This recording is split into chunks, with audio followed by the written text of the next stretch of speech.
queríamos realizar este ejercicio de transparencia, dijéramos, de rendición de cuentas sobre el nuevo acuerdo para el fin del conflicto. Primero hablemos un poco del método. Como todos pudieron constatar, durante larguísimas horas de trabajo oímos todas las vertientes de quienes votaron por el no en el plebiscito.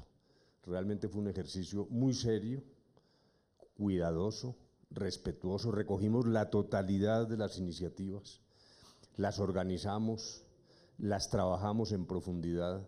Luego allí hay un enorme ejercicio democrático que yo creo que fue una buena lección para Colombia en términos de diálogo y de respeto por las ideas ajenas.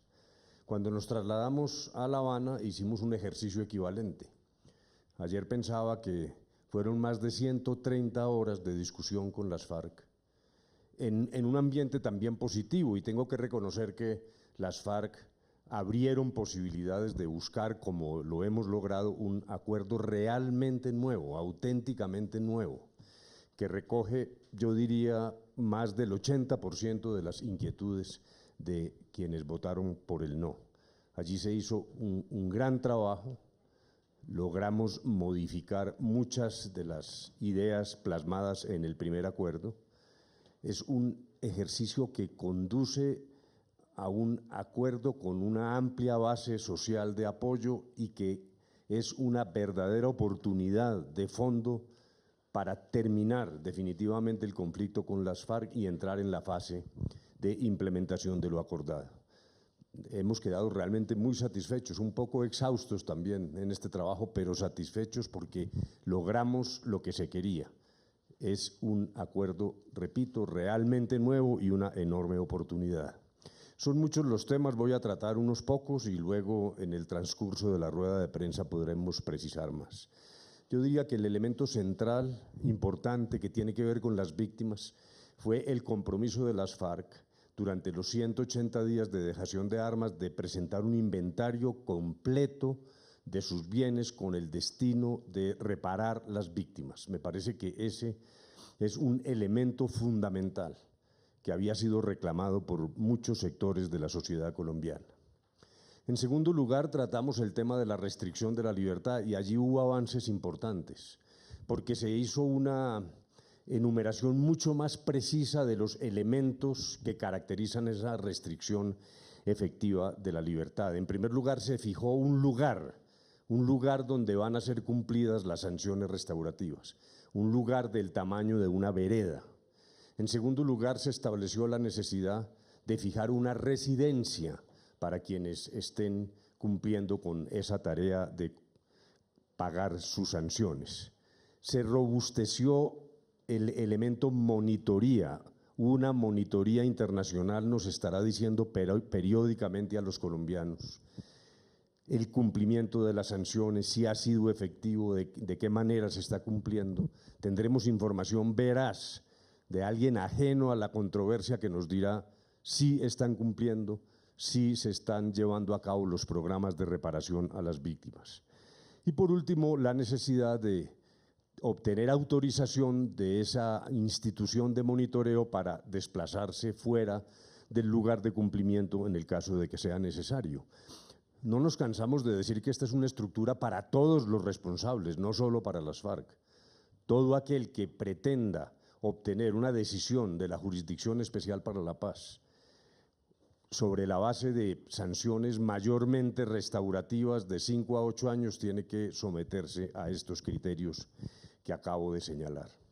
En todo el terreno de la reforma rural integral, para abreviar, dos elementos centrales: reafirmación del respeto al derecho constitucional a la propiedad privada, no quedó ninguna duda allí, se dice de manera categórica. En segundo lugar, todas las medidas que sean necesarias, que se basan en legislación anterior al acuerdo y que no fue modificada por el acuerdo.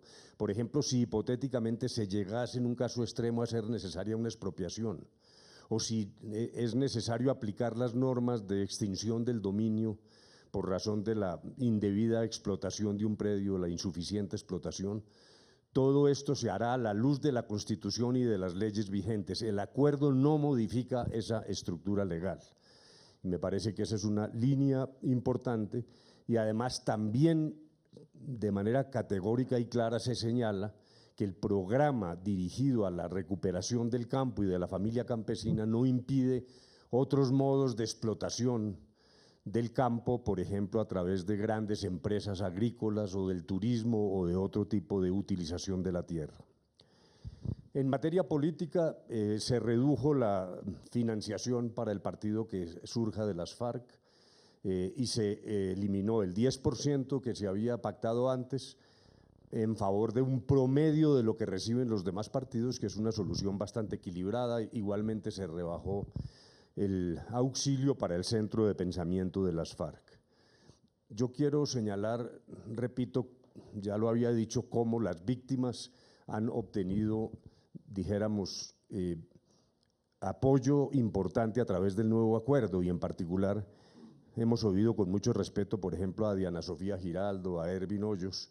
Yo quiero decir que en el sistema para la unidad de búsqueda de personas dadas por desaparecidas se incorporaron organizaciones de víctimas, en particular de víctimas de las FARC y en particular de aquellas que lideran estas dos personas que he mencionado. Se eliminó la idea de introducir todo el acuerdo a la Constitución, de constitucionalizar todo el acuerdo, algo que habían reclamado muchas personas, incluso voceros del sí. Y al contrario de esto, lo que se estableció es un sistema en virtud del cual los elementos de derecho internacional humanitario y de derechos fundamentales que estén dentro del acuerdo son parámetro de interpretación de las normas de desarrollo del mismo. Y me parece que eso da garantías a todos, garantías a las FARC, pero, repito, se ha desechado la idea de convertir el acuerdo en norma constitucional. Se atendieron algunos elementos que habían sido solicitados por voceros del no, por ejemplo, la duración de la jurisdicción. Se establecieron varios plazos, en particular, en nuestra opinión, el más importante, que es el plazo para rendir los informes que servirán de base para deducir responsabilidades a los incriminados. Se habló de un plazo de 2 años que puede luego prorrogarse con un máximo de 3. Ese es un plazo importante, porque no es entonces una idea indefinida de que en cualquier momento resulta una acusación en la JEP. Y luego también plazos para poner fin definitivamente a la JEP durante 10 años para las imputaciones formales y 5 para los juicios que se deduzcan de esas imputaciones. Se eliminaron los magistrados extranjeros, se estableció un sistema de tutela por fuera de la JEP. Inicialmente se había dicho que la tutela se resolvería por dentro de la jurisdicción. Se estableció la posibilidad de la revisión de las decisiones de la jurisdicción en cabeza de la Corte Constitucional.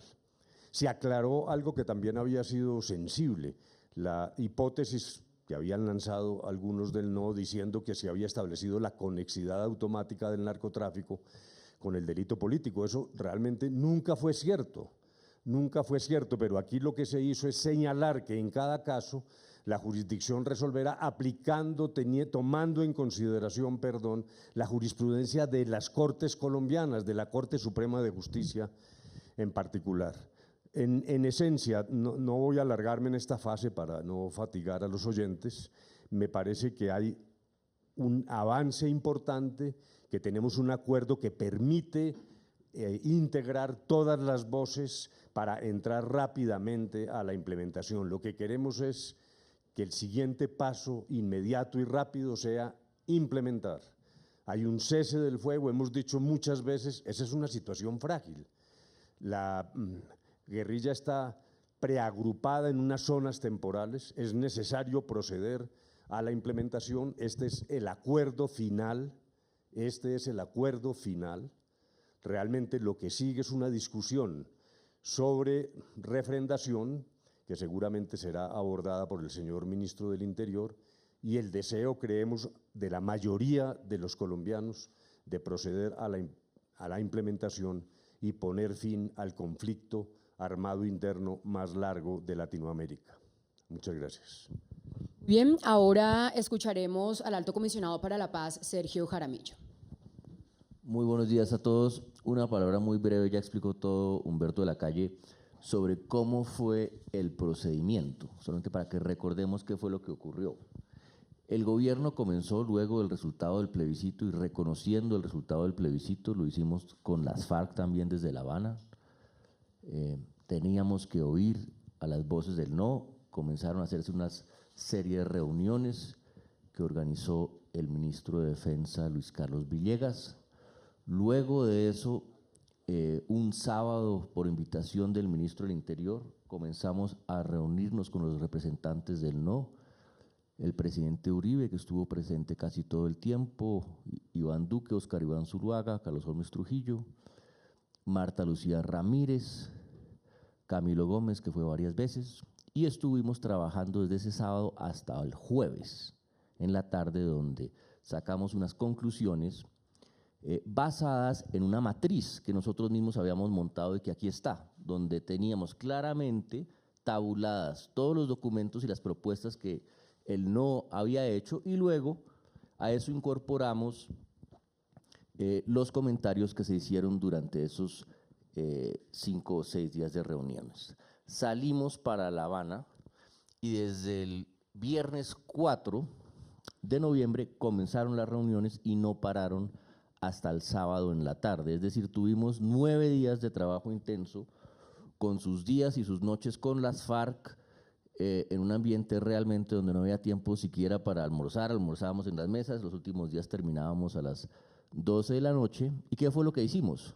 Revisamos todas esas propuestas del no que están aquí en esta matriz, y gracias a ese trabajo es que llegamos a este resultado. Yo quiero decir finalmente que hay que reconocer que las FARC trabajaron en este tema con mucha madurez, con mucho realismo, entendiendo el momento político y sobre todo oyendo a los colombianos. Eso es, creo, lo que hemos hecho, y estos documentos, la matriz aún no la hemos subido, pero los cambios al acuerdo y un pequeño resumen los encuentran todos en la página de la oficina del comisionado y del equipo de paz de gobierno.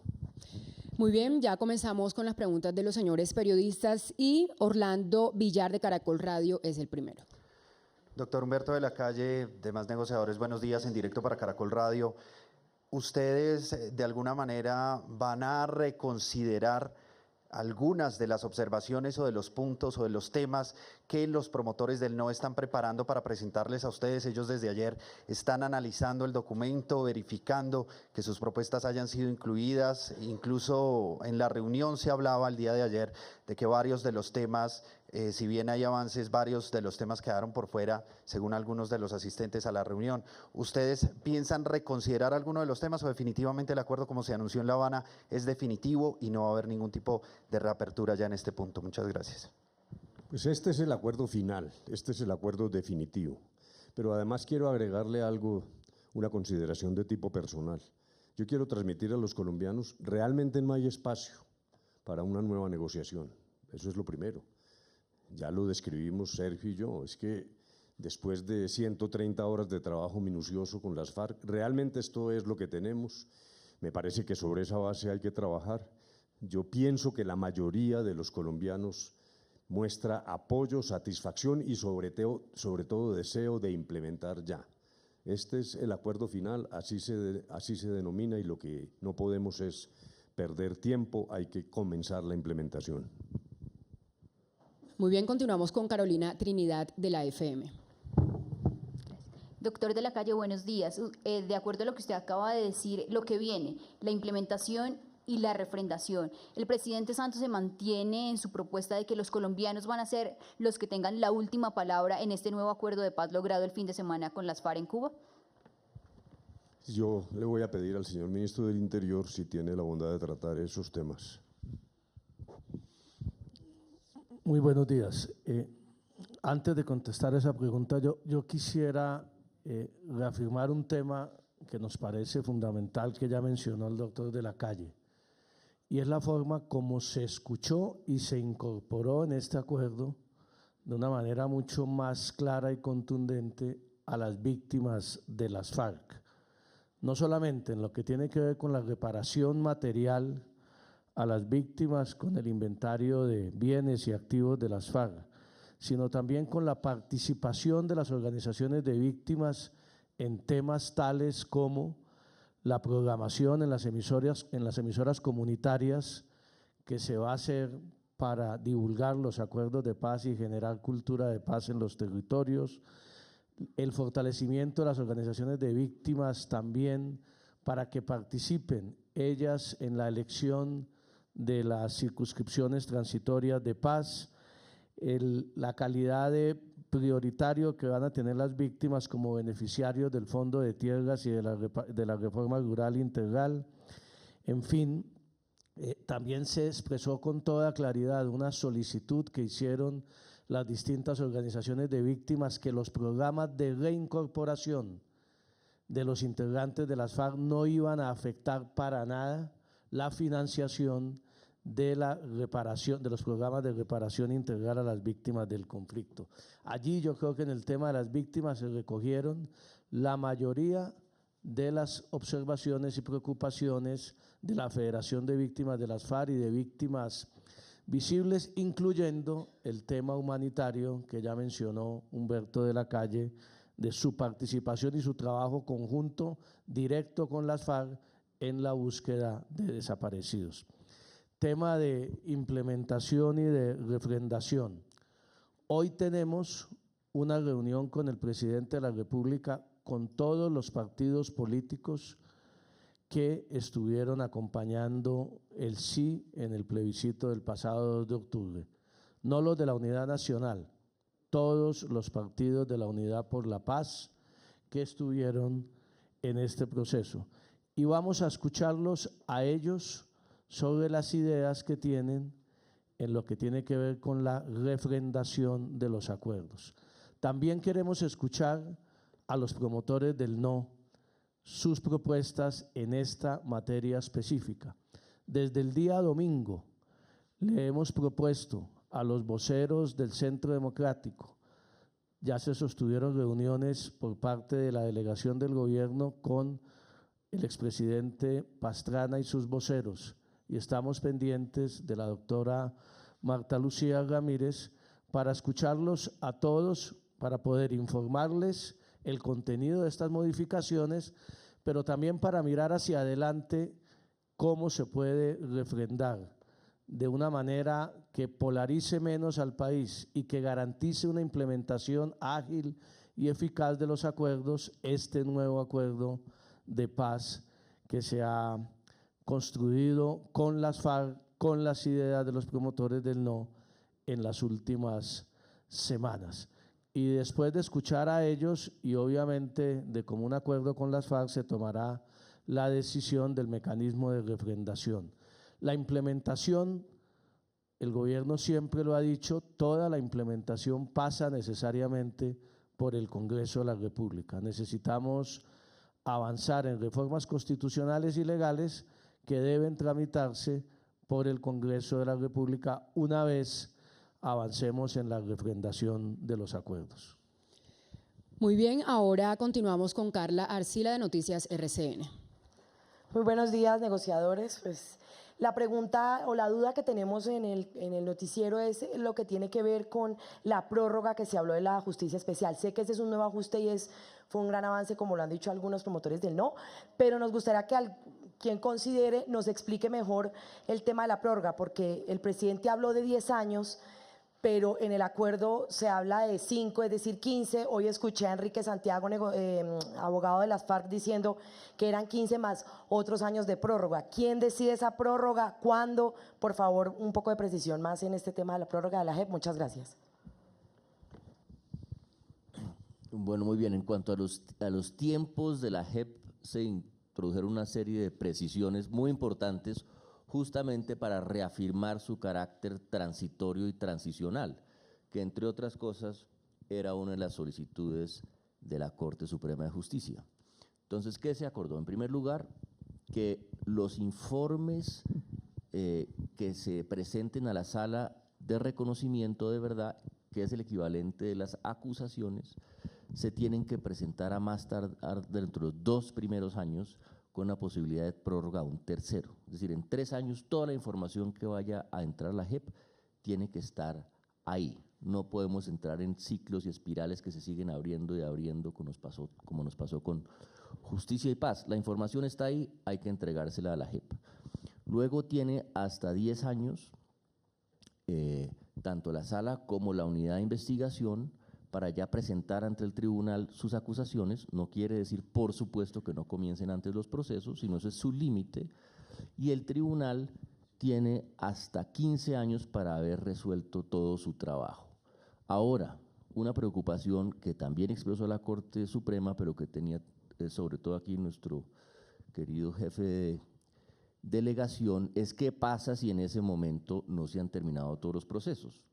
Entonces, evidentemente no podía ser que porque quedaban abiertos 1 o 2 procesos o los que fuera, estos pasaran a la ordinaria. Nadie estaba de acuerdo con eso, entonces se dejó, digamos, esa válvula en caso de que no se haya cerrado, pero el mensaje es que la JEP es una jurisdicción transitoria y que tiene que trabajar con la mayor agilidad. Pues la prórroga… ¿Quién decide la prórroga? Para que quede en el… No, la prórroga es una evaluación que tendrán que hacer los magistrados, pero el mensaje que les manda el acuerdo es que esa prórroga obviamente tendrá que tener una fuerte justificación, porque la expectativa es que haya terminado en ese periodo, como, insisto nuevamente, sugirieron los magistrados de la Corte Suprema. A ver, miremos esto, quisiera complementar. ¿Qué es lo que queremos? Lo que queremos es, por un lado, reafirmar que la jurisdicción es transitoria. Ese es un valor, ese es un propósito. Nadie quiere que esto sea indefinido, que termine como sustituyendo de hecho la justicia ordinaria. Ese es un primer propósito. Pero el otro es que no puede ser tan corta que deje por fuera a las víctimas, los derechos de las víctimas. Mejor dicho, ni tanto que queme al santo, etc. Miremos un parámetro. Justicia y Paz lleva 11 años. Justicia y Paz lleva 11 años y no ha terminado su trabajo, al contrario, incluso hay buenos aportes en materia de verdad, pero judicialmente falta mucho. Por lo tanto, de lo que se trataba era un plazo que satisfaga la inquietud de algunos de cuánto va a durar, pero también un plazo razonable que entienda que si hay procesos, ya lo acaba de decir Sergio, pues usted no puede mochar la jurisdicción mientras haya todavía decisiones que tomar. Por eso se establecen distintos plazos. El más importante es el primero, ya lo dijimos, para los informes que servirán de base a las imputaciones. Es decir, esta no es una espada de Damocles indefinida. No es que la gente toda la noche que se sienta responsable piense cuándo llegarán a mi casa a llevarme al CTI o a donde sea, a la sala correspondiente, a dar una versión. Eso queda claro con ese primer plazo que es el de los informes. Luego viene todo el proceso de valoración para las imputaciones y luego propiamente lo que pudiera llamarse el juicio, es decir, la decisión. Por eso es correcto, son 10 años, 5, llamémoslo para el juzgamiento, estoy utilizando palabras poco técnicas. Pero al final también hay que aclararlo y me parece que Carla se refería, era a esa declaración de Enrique Santiago. ¿Qué pasa? No puede suceder que dentro de 30 años alguien resuelva decir voy a acusar ante un juez por un delito cometido con ocasión del conflicto hace 30 años. Recordemos el M-19, tuvimos que hacer lo que se llamó el reindulto, se dictó una norma de indulto y luego hubo que dictar otra porque un tribunal decidió iniciar procesos. Por lo tanto, al final lo que se crea es la hipótesis, no una sala, sino una hipótesis de una posible sala si aparecen casos posteriores ligados al conflicto que resuelva esa controversia. Repito, para evitar que esto sea indefinido, un proceso transicional está dirigido a poner fin al conflicto. Es eso lo que queremos y es eso lo que expresan esos plazos que son categóricos. Muy bien, continuamos con María Camila Sánchez de Radio Nacional. Señores negociadores, buenos días. Quisiera que me explicaran las condiciones de seguridad y las características de las zonas veredales transitorias. ¿Siguen siendo las mismas? Por otro lado, se estipularon nuevos plazos para la entrega de los menores para todo este proceso. Y de forma especial quisiera pedirles, en este momento muchos campamenteros nos están escuchando a través de las 51 frecuencias de Radio Nacional. Ya se cumplen 41 días en los que incansablemente siguen esperando un acuerdo. ¿Cuál es el mensaje que les envían hoy a ellos? Gracias.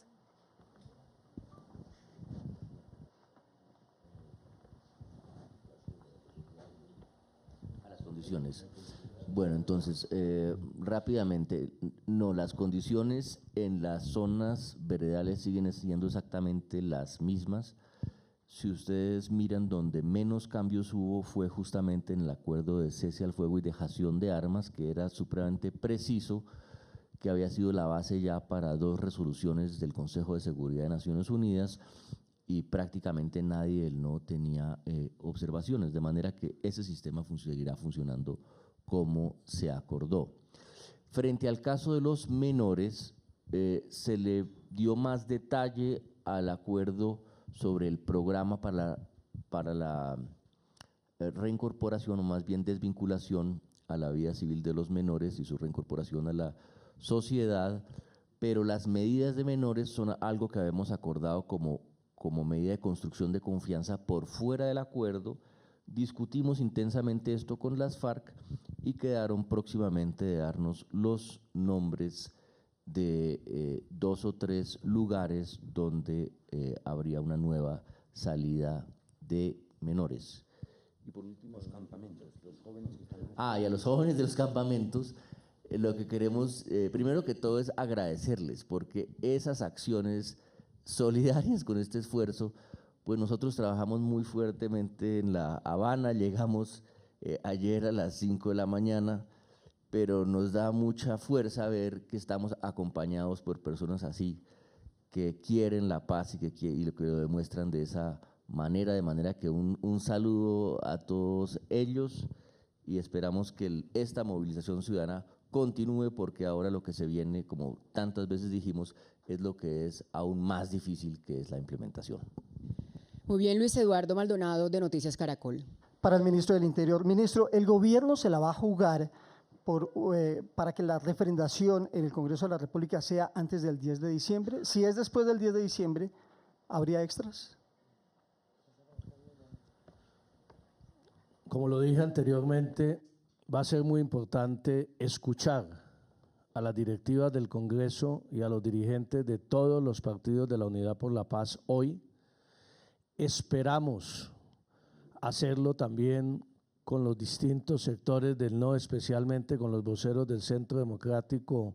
Hoy o mañana estamos pendientes que nos confirmen una reunión que planteamos desde el domingo anterior, y después de escuchar a ellos y obviamente también en el diálogo con las FARC se tomará una decisión en materia de refrendación que sí, de alguna medida tiene que ser en el menor tiempo posible. Como bien lo dijo el doctor de la Calle, necesitamos comenzar a implementar cuanto antes el acuerdo de paz, y para la implementación de los acuerdos, si se necesitan sesiones extras del Congreso, serán convocadas. Muy bien, Juan Fernando Barona, de RCN Radio. Muy buenos días para todos, estamos en directo para RCN Radio. Tengo 2 preguntas. La primera es relacionada a la implementación y es acerca, ya pues el Fast Track en este momento está muerto. ¿Cómo va a ser esa implementación? ¿Comenzada de urgencia o van a esperar la decisión de la Corte Constitucional? Y 2, ¿cuándo comienza el día D, para tenerlo un poco más claro? El día D comienza cuando se refrenden los acuerdos y cuando comience la implementación de los mismos. Y vuelvo e insisto, tenemos que escuchar a todos los partidos para tomar decisiones en materia de implementación. Usted menciona las decisiones que están pendientes en la Corte Constitucional. Este gobierno siempre ha demostrado acatamiento y respeto a todas y cada una de las decisiones de la Corte Constitucional. Hay varias demandas pendientes y obviamente también, dependiendo del sentido de esos fallos y las demandas, se podrá orientar la implementación. Pero con Fast Track o sin Fast Track, la implementación pasa necesariamente por el Congreso. Gonzalo Domínguez, de la Agencia EFE. Hola, buenos días. Yo quería hacerles 2 preguntas. La primera de ellas es respecto al artículo transitorio. Queda claro que queda fuera de la constitucionalidad, sin embargo recoge una protección durante 3 mandatos presidenciales completos. Entonces yo quería saber ¿qué tan protegido queda este acuerdo de cara a que un siguiente gobierno que no sea tan favorable lo pueda cambiar? Y en segundo lugar, usted ha dicho, señor de la Calle, que este es un acuerdo nuevo, pero yo quería saber, en su opinión, si las modificaciones que han hecho son modificaciones en profundidad o si por el contrario son más superficiales. Bueno, en primer lugar, sí. Usted lo ha dicho bien. Recordemos, la versión en el acuerdo inicial era la de la incorporación de todo el acuerdo a la Constitución, lo cual fue criticado duramente. Repito, incluso por amigos del sí, que dijeron es algo desmesurado. Realmente se terminaban constitucionalizando demasiados temas. Entonces, lo que hicimos fue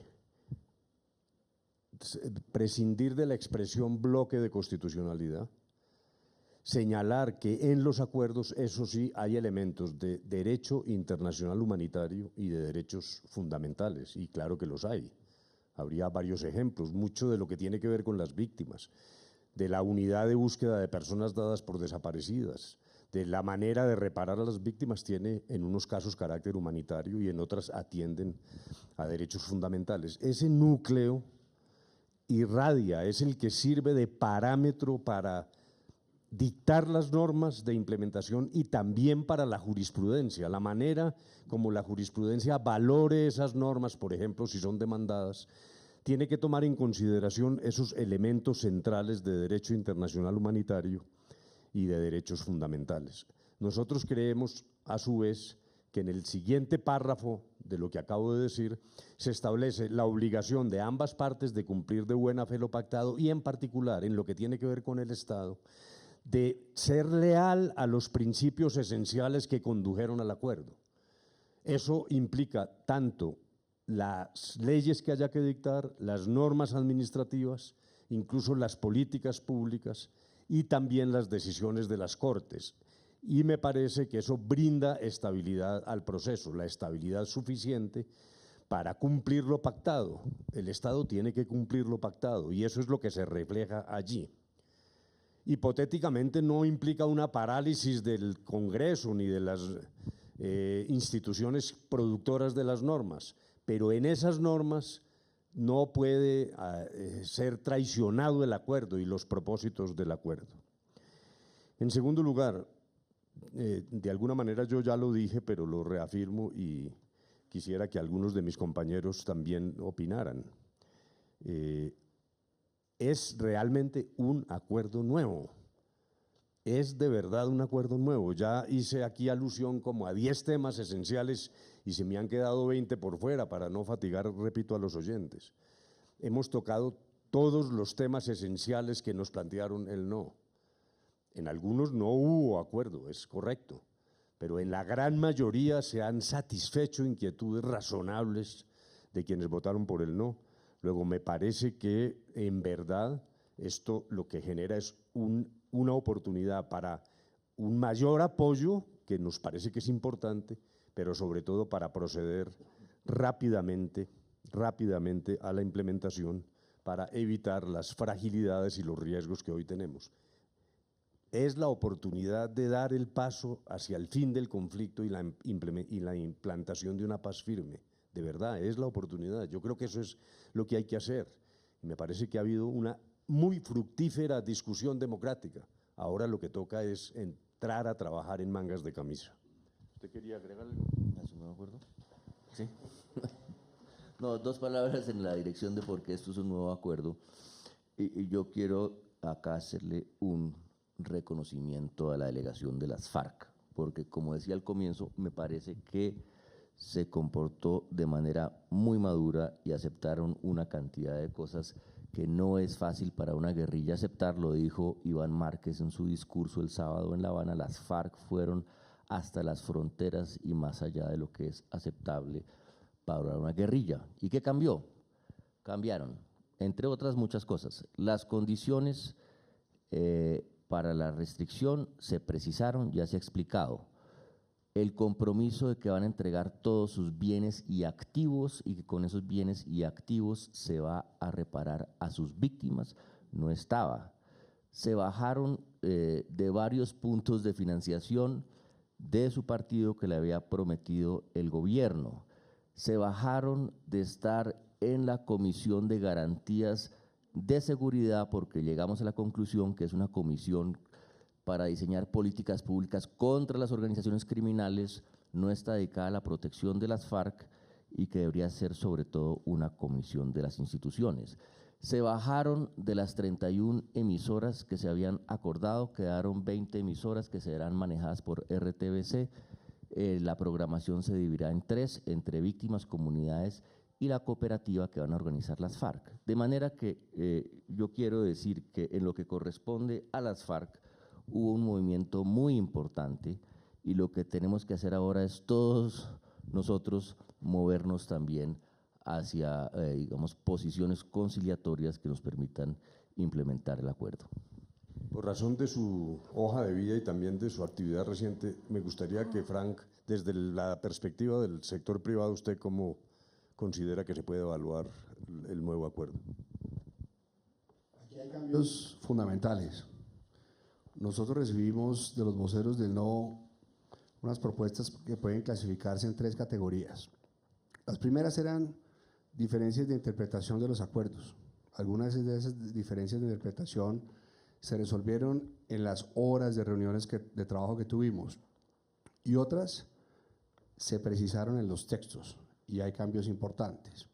El segundo tipo de propuestas tiene que ver con mecanismos que buscaban los mismos objetivos del acuerdo inicial, pero que eran mecanismos más precisos, en muchos casos más eficientes, se incluyeron.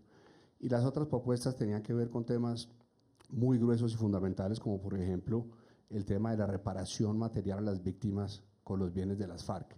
La inmensa mayoría de esas propuestas se incluyeron. En cuanto al sector privado, hay unos mensajes muy importantes. En primer lugar, se precisa que el plazo de implementación de la reforma rural integral ya no será de 10 años, sino de 15, pero siempre sujeto al tema de la sostenibilidad fiscal. Y acogiendo una propuesta del Centro Democrático, queda claro que las regalías no pueden ser un instrumento para sobrepasar esa limitación. La regularización de los derechos de propiedad, pero también la mención de que la reforma rural integral no solamente no es excluyente, sino que se va a hacer con base en diferentes formas y tamaños de producción en el campo colombiano es fundamental. Aquí estamos hablando en el nuevo acuerdo de que tenemos que tener un balance, una cooperación, una complementariedad entre la agricultura familiar y la agricultura comercial de escala. Se hace unas aclaraciones sobre las zonas de reserva campesina. En el acuerdo original no había ningún compromiso de crear nuevas zonas de reserva campesina ni cambios en las normas que rigen la autorización de esas zonas, pero se hace la aclaración. Y en general los derechos de propiedad quedan reforzados con unas precisiones que son importantes. Hay un tema que no hemos mencionado y sobre el cual hubo alguna confusión sobre el primer acuerdo, y es el tema de las circunscripciones territoriales transitorias de paz. Algunas personas decían que esas circunscripciones eran para las FARC. Eso nunca fue cierto. En el nuevo acuerdo queda claro que las FARC no podrán presentarse a participar en elecciones en esas circunscripciones, como tampoco podrán hacerlo los partidos políticos que tenemos hoy, porque esas circunscripciones fueron creadas para que nuevos movimientos y partidos de minorías que hoy no tienen representación en la Cámara de Representantes la tengan. Yo creo que aquí hay un acuerdo nuevo con cambios fundamentales. Diría que hay un solo punto que no quedó incluido, pero en general todos los puntos que nosotros conversamos en largas sesiones de trabajo con el expresidente Pastrana y Camilo Gómez, con Marta Lucía Ramírez y con los representantes del Centro Democrático están aquí. Este es el momento en que nos unamos como colombianos. Este es el momento en que tengamos grandeza. Este es el momento en que veamos la oportunidad tan grande que tenemos como país y dejando de lado los intereses políticos de corto plazo, pensemos en el bienestar de los ciudadanos y sin dejar de lado las diferencias que podemos tener y que además son sanas, nosotros todos los colombianos, basados además en las manifestaciones de apoyo cívico que hemos recibido, nos congreguemos en torno a este acuerdo de paz que sin duda alguna va a ser el cambio en la historia de Colombia más significativo que hemos tenido en los últimos 50 años. Muy bien, continuamos con Luz Helena Fonseca de W Radio. Buenos días, en directo para la W. La tutela será revisada por 2 magistrados de la Corte Suprema y 2 magistrados también del Tribunal Especial. Así las cosas le estarían quitando margen de acción a la Corte. ¿Estamos ante una nueva reforma a la justicia? No, la tutela será revisada, si es revisable, por la sala plena de la Corte Constitucional. Los 2 y 2 son para decidir cuáles se escogen o no. Hoy no todas las tutelas son escogidas para revisión en la Corte. Lo que se está diciendo es que el mecanismo para seleccionarlas son estos 2 y 2, pero la Corte Constitucional en sala plena podrá revisar aquellas escogidas. Es sencillamente eso, es un mecanismo, no es una nueva reforma a la justicia. Bien. Pero eso es inconstitucional, ¿no? ¿Qué es inconstitucional? Que no sea revisado directamente por la Corte y que pase a manos de la Justicia Especial. No, a ver, si nos estamos entendiendo. La Constitución hoy prevé que las tutelas pueden ser revisadas por la Corte Constitucional, pueden ser revisadas. Aquí lo que se dice es, las tutelas las resuelve primero la jurisdicción especial. Hay salas de instancias donde puede resolverse una tutela. Y luego, este mecanismo selecciona cuáles deben ser revisadas por la Corte Constitucional, que es un mecanismo exactamente igual o armónico mejor con lo que hoy ocurre. Ahora, todo el acuerdo va a implicar algunas reformas constitucionales. Eso no quiere decir que sea inconstitucional, yo no comprendo bien la inquietud. Hay que cambiar la Constitución en unos puntos, muchos. Las circunscripciones especiales de que se acaba de hablar es una norma constitucional. Las decisiones sobre personería jurídica es una norma constitucional. Eso no quiere decir que sea inconstitucional, porque de lo contrario no habría posibilidad de transformar elementos de la vida jurídica para darle cumplimiento al acuerdo. Doctor, y le quiero cambiar de tema. Usted mencionó Una adición en ese tema para complementar lo que dice el doctor de la Calle. Hoy la Corte Constitucional selecciona para revisar menos del 5% de las tutelas que llegan a la Corte, que son objeto supuestamente de revisión. Menos del 5% son revisadas por la Corte Constitucional. Aquí se plantea un mecanismo que permitiría seleccionar algunas de las tutelas que ya ha estudiado seguramente internamente la JEP por casos excepcionales. Una última palabra sobre este tema, porque aquí hubo unos avances muy grandes. Las Cortes, en particular la Corte Suprema, nos expresó su preocupación sobre la relación de la JEP con la rama judicial. Y la verdad es que en el acuerdo anterior eso no estaba claro. Y en este nuevo acuerdo se aclaran todos los puntos de articulación de la JEP con la rama judicial. Estamos hablando de las tutelas, pero también se estableció un mecanismo muy razonable para resolverlos con los conflictos de competencia, pero también se establecieron unas causales mucho más claras y unos criterios mucho más claros para la revisión de sentencias de la justicia ordinaria, que fue algo que pidió mucho la Corte Suprema, y que quedó claro que la Corte Suprema revise sus propias sentencias, salvo en el caso de quienes han sido combatientes. También quedó claro que el Consejo de Estado mantiene sus competencias. También quedó claro que la unidad de investigación de la JEP se debe articular con la Fiscalía, que los magistrados deben ser colombianos, que su régimen disciplinario y penal es el que tienen los magistrados de las altas cortes, etcétera, etcétera, etcétera. De manera que en este campo creo que los avances fueron especialmente significativos. No sé, me quedó tal vez sonando una expresión, a ver si estamos hablando de lo mismo. Esto se refiere a las tutelas contra las decisiones de la jurisdicción especial, no a toda la tutela. Sí, contra. Claro. Sí. Pero ¿qué fue lo que se hizo? A ver, para que nos aclaremos. Inicialmente no se había previsto la revisión.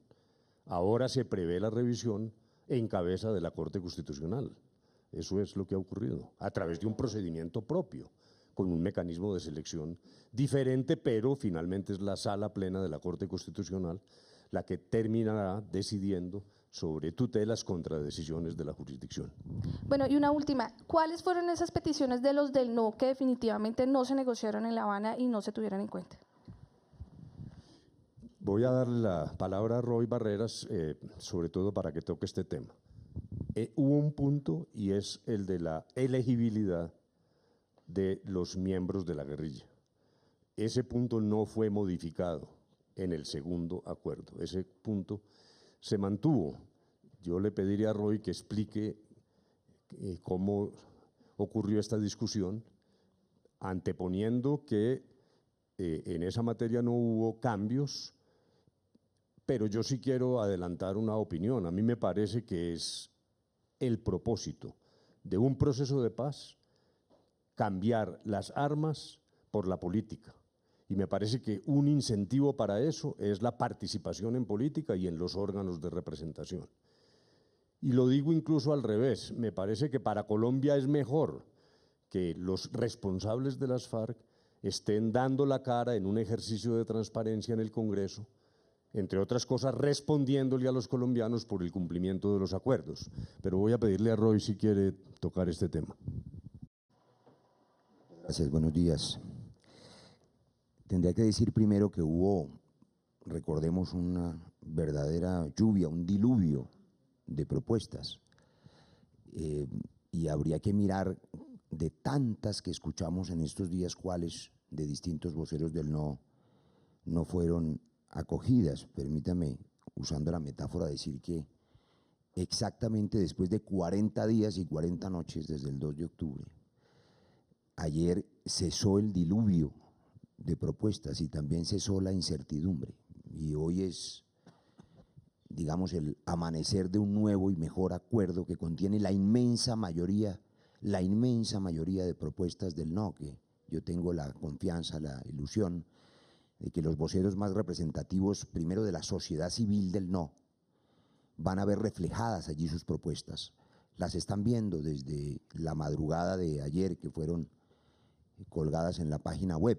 Me refiero a la sociedad civil del no, al ciudadano de a pie, al ciudadano que votó no, queriendo la paz, pero que tenía dudas, inquietudes, a los líderes religiosos, a los líderes evangélicos, a los líderes católicos, a las víctimas, a los jóvenes del no.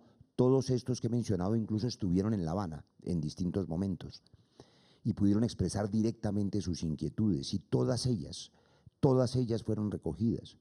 También me refiero a la inmensa mayoría de propuestas de quienes han tenido, digamos, un doble papel, un poco, digamos, curioso, legítimo, pero que vale la pena resaltar en estas semanas, y es que a su vez son voceros del no y también precandidatos presidenciales.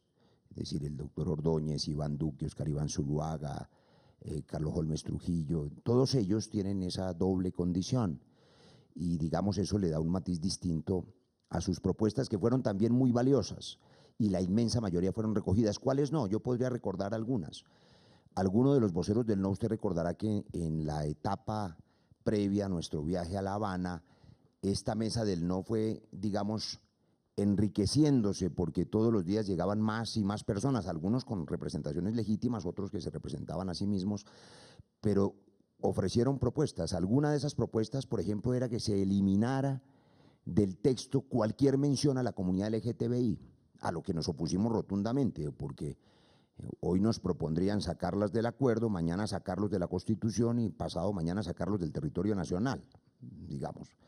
Y por supuesto, lo que no puede olvidarse, y quienes nos acompañaron con el sí el 2 de octubre, es que el espíritu de este acuerdo es dar vía a un país más incluyente, respetuoso, donde quepamos todos. Esa propuesta de eliminar la existencia en el texto de ese grupo de colombianos pues no fue aprobada. Ya se ha hecho mención a propósito de la propuesta reiterada de negar la esencia del acuerdo, que no es otra cosa que cambiar las armas por la política. Era imposible, a pesar de que el gobierno intentó distintas propuestas, decirles ahora ustedes dejen las armas pero les quitamos la política y se las cambiamos por cárcel. Hubo propuestas de algunas voces del no que querían cárcel extrema, digamos. Pero esas son propuestas minoritarias. Yo tengo la impresión de que son propuestas radicales de algunas voces muy respetables y que seguramente serán la minoría y que no les servirá ninguna paz. Pero este acuerdo de paz es un acuerdo incluyente y es un acuerdo sin duda mejorado. Y yo creo que a los colombianos hay que compartirles con alegría varias cosas que parece que han pasado desapercibidas. Primero, que la paz con las FARC está hecha. Y hace ya 24 horas la mesa de diálogo de La Habana ya terminó su tarea, se ha acabado. Lo que sigue ahora es la refrendación, la implementación, la dejación definitiva de las armas para siempre, la reincorporación a la sociedad y la construcción entre todos en las regiones y en los corazones de un nuevo país. La paz con las FARC está hecha y este nuevo y mejor acuerdo es su instrumento definitivo. Y los colombianos finalmente expresaron, no solo durante estos 40 días y 40 noches, sino durante la campaña, algunas inquietudes centrales. Todas están resueltas. Nos referimos a la familia, la propiedad privada, la libertad religiosa, la seguridad jurídica de los terceros de buena fe, así llamados, la seguridad constitucional, ese elemento de que las 297 páginas no entren automáticamente a la Constitución, alivia las opiniones de casi todos los voceros del no y de muchos académicos y juristas. Una familia segura, sobre todo porque será una familia en paz, unos colombianos con libertad de cultos, donde se ha reconocido además la condición de víctimas de muchos dirigentes religiosos, y una paz y un posacuerdo que va a permitir incorporar a las víctimas en muchos escenarios del acuerdo, no solamente en su reconocimiento como víctimas, sino en su capacidad de construcción de paz, lo mismo a los líderes religiosos y a las familias colombianas. Es un acuerdo que alivia la inmensa mayoría de dudas. Habrá siempre personas con críticas y las entendemos, las esperamos, trataremos de aliviarlas. No se puede eternamente seguir dialogando y esperar otras 400 propuestas. Yo les comparto una anécdota y un dicho de mi tierra. La anécdota es que después de la primera semana de conversaciones con el no, alcanzamos a recibir 700 páginas, eran las que llevábamos acumuladas de documentos, y las del acuerdo eran 297. Se revisaron con respeto, con lealtad, se hizo lo mejor posible. Y el dicho de mi tierra, del Valle del Cauca, yo creo que este en verdad es un buen acuerdo. La mayoría de los colombianos lo van a querer y lo van a defender. Algunos en la minoría seguramente seguirán teniendo críticas, pero como decimos en el Valle, el que quiera más, que le piquen caña. Muy bien, continuamos con Giancarlo Lozano de Blue Radio. Buenos días. Bueno, ya hay sectores del no que están haciendo reparos sobre este nuevo acuerdo. Hace pocos minutos el exprocurador Alejandro Ordóñez dice que el gobierno nuevamente le incumple porque va a quedar en manos del Congreso la refrendación. Esa sería la inquietud para el ministro Cristo. Pero también, ¿cuál es ese llamado a los voceros del no? Porque ya están alistando un paquete de observaciones y donde el doctor de la Calle dice que no hay tiempo porque el tiempo apremia. ¿Qué se va a hacer? ¿Estamos preparados, el gobierno, para ver qué se va a hacer con esas observaciones? ¿Se van a dejar de lado? ¿O cuál es el llamado a los sectores del no? No es que no haya tiempo, es que las negociaciones terminaron y se llegó a un nuevo acuerdo de paz. Aquí no podemos tener un acuerdo de paz abierto de manera indefinida y dedicarnos a conversar y a dialogar y a llegar a un acuerdo perfecto que es enemigo de lo bueno. La invitación a los voceros del no es a que nos podamos sentar, a mantener y preservar ese espíritu de diálogo que fue una de las grandes ganancias después del plebiscito del 2 de octubre. Yo creo que hay canales abiertos, yo creo que hay muchas coincidencias, hay reconocimiento de los voceros del no, de los avances de este nuevo acuerdo. Hay distintas voces en el no, unas más radicales y otras más razonables. Y hay también, obviamente, no solamente los voceros del no, en los del sí también, y en la ciudadanía en general, en muchos ciudadanos que votaron del no, pues preocupaciones y temas que hubieran querido que quedaran de manera distinta en el acuerdo de paz, que no lo quedaron. Pero este ya es el acuerdo definitivo y sobre el que vamos a trabajar en la refrendación y en la implementación, Quisiéramos reunirnos hoy o mañana, vuelvo e insisto, a hacerle la invitación a los voceros del no, para en detalle explicar todos y cada uno de los puntos, cómo fueron incorporados. Muchos fueron incorporados literalmente, otros porque se incorporaron con modificaciones sus preocupaciones y otros, como lo mencionaba el senador Ruiz Barreras, porque finalmente no fueron incorporados. Yo creo que ese diálogo en un ánimo constructivo va a ser muy útil para el país. La refrendación popular de la que habla el doctor Ordóñez. Ustedes recordarán que cuando el presidente convocó el plebiscito, hay consenso en el país en que la refrendación de los acuerdos no era necesaria, la refrendación ciudadana, que el presidente hubiera podido comenzar la implementación de los acuerdos una vez firmado y tiene todas las competencias y las facultades constitucionales y legales para hacerlo. El fallo de la Corte Constitucional sobre la ley de plebiscito así lo señaló también. El fallo lo que definía era un camino y le decía al presidente de la República, si la gente vota no, hay que construir un nuevo acuerdo. Pues ya tenemos un nuevo acuerdo y hay que tomar la decisión, queremos escucharlos a todos, de cómo comienza la implementación de los acuerdos y si es necesaria la refrendación o no, y si se opta por la refrendación, cuáles de las distintas alternativas es la que se va a tomar para esa refrendación, que ya se ha dicho, puede ser un nuevo plebiscito, puede ser cabildos populares, puede ser la refrendación a través del Congreso de la República. Están abiertas todas las opciones sobre las cuales queremos discutir esta semana. Pero una palabrita, porque es que yo quisiera que esto también los colombianos lo miraran de manera más amplia. Hay como una especie de ausencia aquí en esta sala y es el sí. Es que también hubo 6 millones de personas que votaron por el sí. Es que también el acuerdo es un acuerdo para recuperar la familia campesina, para limpiar la política, para crear nuevos esquemas de lucha contra la corrupción, para derrotar las bandas criminales, para contribuir a superar el problema mundial de la droga, para hacer justicia mirando a las víctimas y su reparación, y no solo con la idea tradicional del castigo, de la cárcel. Es que aquí lo que hay es una oportunidad de una paz mucho más grande. Entonces se entiende por razón de las circunstancias, claro, preguntas dirigidas a satisfacer las inquietudes del no, pero yo también pediría pues a ustedes, a los periodistas y por su conducto a los colombianos, es que no nos podemos olvidar de la paz grande, de la paz que se avisora, de lo que dijo el sí. El sí también es protagonista de esta discusión. El tema del procurador, solo recordar que aquí en esta casa, 2 pisos más arriba, yo acompañé al ex procurador Ordóñez en el ejercicio de escuchar respetuosamente a los líderes del no a una conversación con el presidente de la República. En esa reunión que duró 20 minutos, el ex procurador Ordóñez se refirió solo a 2 asuntos que consideró trascendentales. Lo que él llamaba la ideología de género, que le parecía gravísima por cuanto las páginas entraban a la Constitución y él le daba la interpretación que se supo y que exigía fuese aclarada en el nuevo acuerdo. Y lo que él llamó la nativización del Tribunal de la JEP, su exigencia de que no hubiese magistrados internacionales que le parecían altamente inconvenientes. No habló de ninguna otra cosa en esa reunión.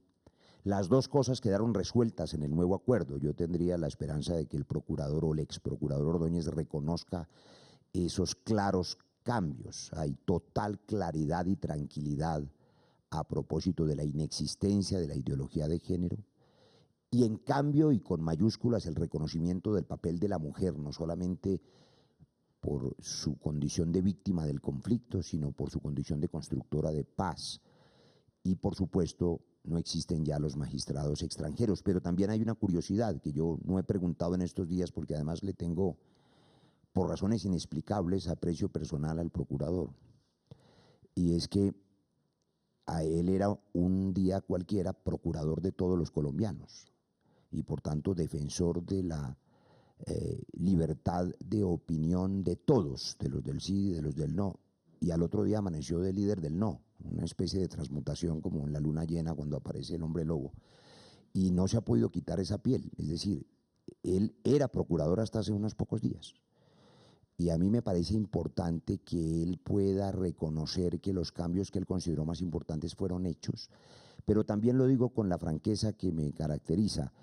Nosotros no esperamos que todos queden satisfechos y entendemos, inclusive con comprensión, con compasión en el sentido budista, que hay personas que tienen una agenda política para el 2018 y necesitan bandera y necesitarán oponerse a todo. Y esas personas pues estarán allí opinando, las escucharemos con paciencia, pero el acuerdo recoge casi todas las inquietudes, inclusive las del procurador. Después de esto surge también una inquietud, entonces no habría necesidad de refrendar estos acuerdos, solamente que pasaran al Congreso de la República. Y esos mecanismos que ustedes van a estudiar ahora en las próximas horas, ministro Cristo, ¿qué se tiene planteado en la agenda? Porque también está, digamos, muy pendiente de que se pueda abordar el tema de los cabildos abiertos. No, son los temas que queremos escuchar a los partidos del sí, que fueron la inmensa mayoría que acompañaron el acuerdo de paz anterior y que han expresado respaldo a este nuevo acuerdo, y también al Partido Centro Democrático que estuvo con el no. Pero lo que necesitamos es comenzar la implementación de este acuerdo en el menor tiempo posible. Pero, ministro, si me contesta, ¿no habría necesidad entonces de refrendarlos, solamente que pasen por el Congreso de la República? Pues es que la Corte Constitucional en su fallo y el artículo 22 de la Constitución así también lo establece, el presidente tiene todas las facultades y todas las competencias constitucionales y legales para buscar la paz y para implementar estos acuerdos que buscan el fin del conflicto. La refrendación, como se entiende, puede ser una refrendación popular o ciudadana o una refrendación a través del Congreso de la República que daría vía libre a la implementación de los acuerdos. Pero esa es la decisión que está por tomarse. Bien, Gracias, ahora escucharemos a Franci Sepúlveda de CMI. Buenos días. Hay más precisión sobre el papel de la justicia ordinaria dentro de la justicia especial. Pensaría que dentro de ese abanico de sugerencias que hizo el fiscal, entre otros, porque él decía que no quería tropiezos en un futuro y convertirse en el enemigo de la paz.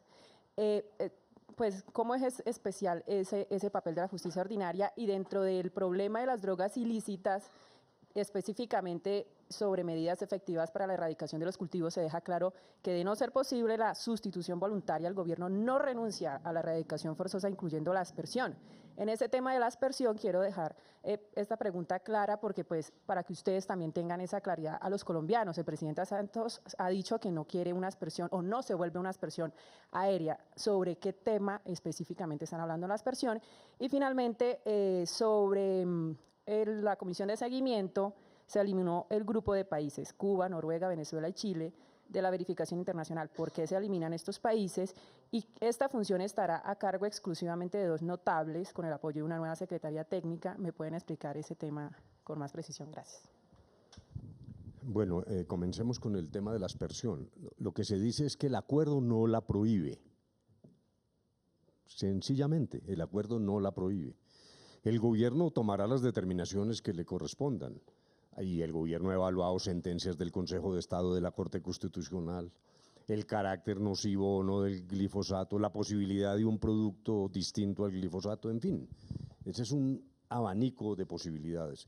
Lo esencial es, la política se dirige, en primer lugar, a la sustitución. En segundo lugar, una sustitución en acuerdo con las comunidades.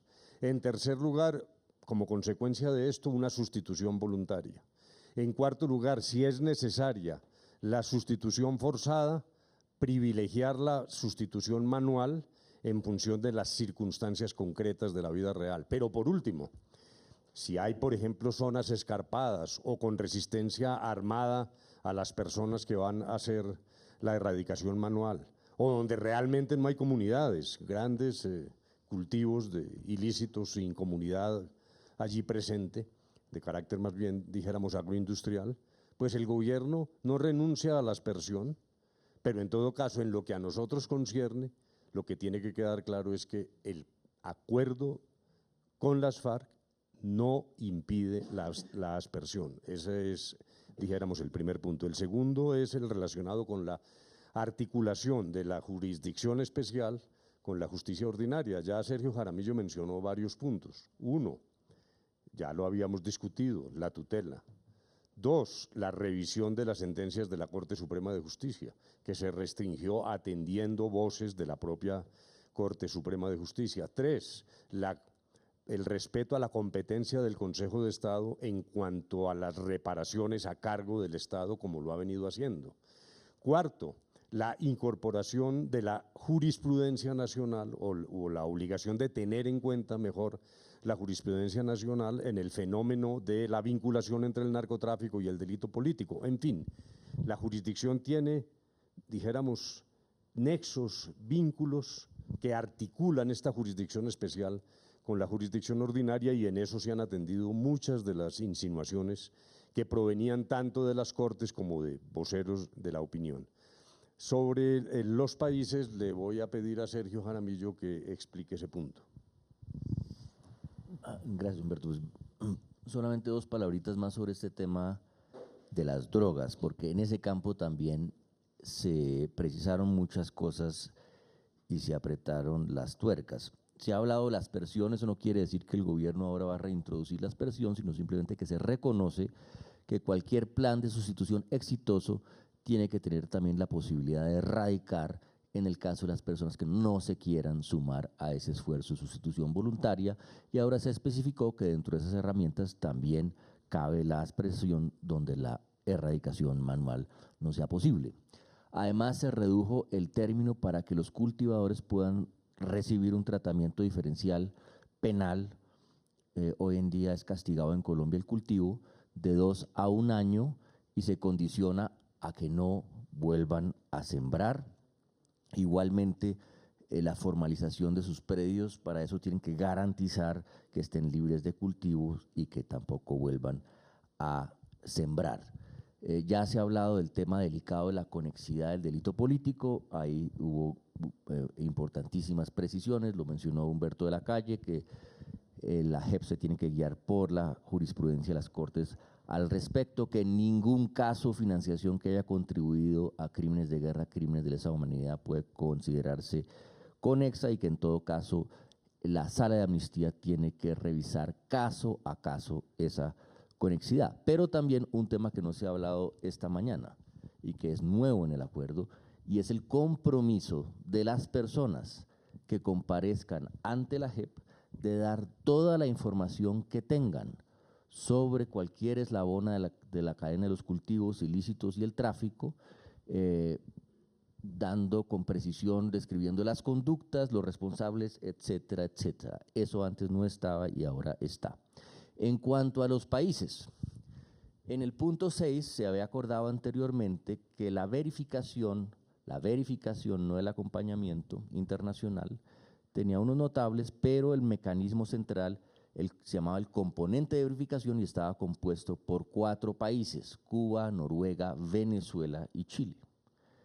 Realmente, pensando esto bien, nosotros como gobierno y los mismos países, los garantes, nos dimos cuenta que no es conveniente que países soberanos se verifiquen los unos a los otros. Ese no es un buen sistema. Entonces, de manera pacífica, acordamos con las FARC que ni Cuba, ni Noruega, ni Venezuela, ni Chile iban a verificar el cumplimiento de los acuerdos sin perjuicio del papel que tienen los países garantes en otros campos, sino que ese papel lo iba a asumir esos 2 notables ya acordados, pero reforzados con una secretaría técnica que va a tener además acceso a la información que haya de diferentes organizaciones que acompañan la implementación, para tener una buena idea de qué es lo que pasa y darle esa información a los notables. Todo esto en coordinación con la Comisión de Seguimiento donde están el gobierno y las FARC. Muy bien, de esta manera finalizamos esta rueda de prensa, pero doctor de la Calle, un mensaje final para todos los colombianos. Bueno, pues estamos y seguimos dispuestos a dar todo tipo de explicaciones de detalle, incluso como se ha hecho aquí de manera bastante conveniente. Y creemos que esa es una obligación.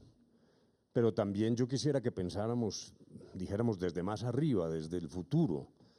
Ya he dicho que esta es una oportunidad. Tenemos que solventar esta discusión, pero tampoco podemos quedar atrapados en el pasado. Esto no se puede convertir en una cadena interminable. Está la oportunidad y sobre todo está la esperanza. Me parece que muchas personas en Colombia están deseando entrar a cumplir los acuerdos, a hacer realidad la dejación de armas rápidamente, en concreto, a mirar cómo tras esa dejación de armas el grupo de las FARC entra a la política constituyendo un nuevo partido. Esa es la esperanza, esa es la que no tenemos que perder.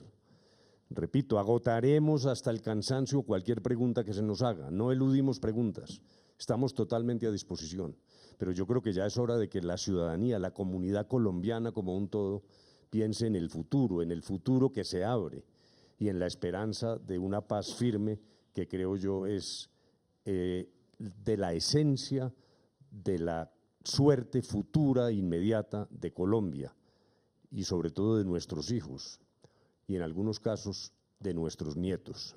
La esperanza es lo que tiene que seguir alentando la ilusión de los colombianos. Muy bien, doctor Jaramillo, su mensaje. No, dos palabras finalmente, una siguiendo una pregunta que hizo Blue sobre el método. Recordar que lo que hicimos fue coger todos los documentos del no, montarlos en una matriz, sentarnos con representantes del no durante 5 días a discutir en detalle lo que decían esos documentos y a recoger sus observaciones. Y sobre esa base se hicieron todos estos cambios que hemos descrito en La Habana y que tenemos consignados en esta gruesa matriz. Dicho eso, yo quiero por último decir lo que ya dijo el doctor Humberto de la Calle, y es que en La Habana nosotros nunca nos olvidamos de los del sí. Y no nos olvidamos de los del sí porque además eso es lo que queremos nosotros mismos. Nosotros no acordamos esto de manera arbitraria, acordamos las reformas y transformaciones que estamos convencidos que necesita Colombia si vamos a tener una paz estable y duradera, y creo que aseguramos que todos estos cambios que clarifican muchas cosas, despejan dudas, son modificaciones importantes, sin embargo se hicieron todas sin detrimento de esas transformaciones, de esas reformas que el país necesita y en las que creyeron los del sí y en las que creemos nosotros. Muchas gracias.